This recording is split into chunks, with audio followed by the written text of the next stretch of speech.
क्या आप जानते हैं, एक ऐसा राजा था जो अपने ही पिता के पेट से जन्मा था।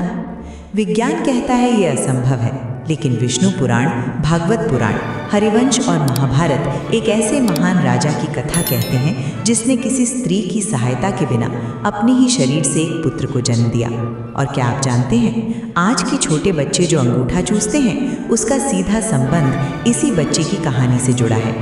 आखिर क्या है वो रहस्य? ये कहानी है इक्ष्वाकु वंश के प्रतापी राजा युवनाश्व की। राजा के पास वैभव, शक्ति और राज्य सब कुछ था, लेकिन संतान नहीं थी। संतान की तीव्र इच्छा में उन्होंने ऋषियों के साथ मिलकर एक अत्यंत शक्तिशाली पुत्रेष्टि यज्ञ किया। यज्ञ से एक पवित्र जल कलश तैयार हुआ। उस जल में ऐसी शक्ति थी कि उसे पीते ही रानी गर्भवती हो जाती। ऋषियों ने उस कलश को वेदी पर रखकर कहा, इसे शुभ मुहूर्त में रानी को पिलाया जाएगा। लेकिन होनी को कुछ और ही मंजूर था। आधी रात को राजा युवनाश्व को भीषण प्यास लगी। जल की खोज में वे अनजाने में उसी अभिमंत्रित यज्ञ जल को पी गए। जब ये बात ऋषियों को पता चली तो सबके पैरों तले जमीन खिसक गई। राजा युवनाश्व गर्भवती हो चुके थे। समय बीतने के साथ राजा का शरीर बदलने लगा। जिस गर्भ को सामान्यतः एक स्त्री धारण करती है, उसे अब एक शक्तिशाली राजा पाल रहा था।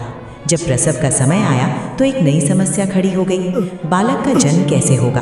तभी अश्विनी कुमारों ने राजा की बाईं जांघ को चीरकर एक परम तेजस्वी बालक को बाहर निकाला। राजा तो बच गए, लेकिन अब एक और संकट था। बालक को दूध कौन पिलाएगा, क्योंकि पिता के पास स्तनपान कराने की क्षमता नहीं थी। उसी क्षण स्वर्ग के राजा इंद्रदेव वहां प्रकट हुए।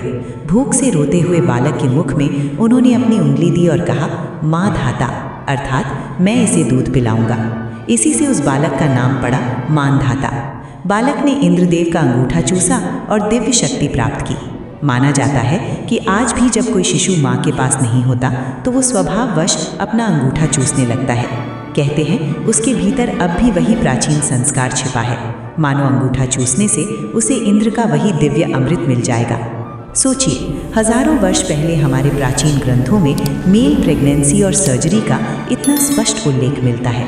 यदि आपको सनातन धर्म का ये अद्भुत विज्ञान और इतिहास पसंद आया हो तो कमेंट में पूरे गर्व से लिखिए, जय श्री हरि।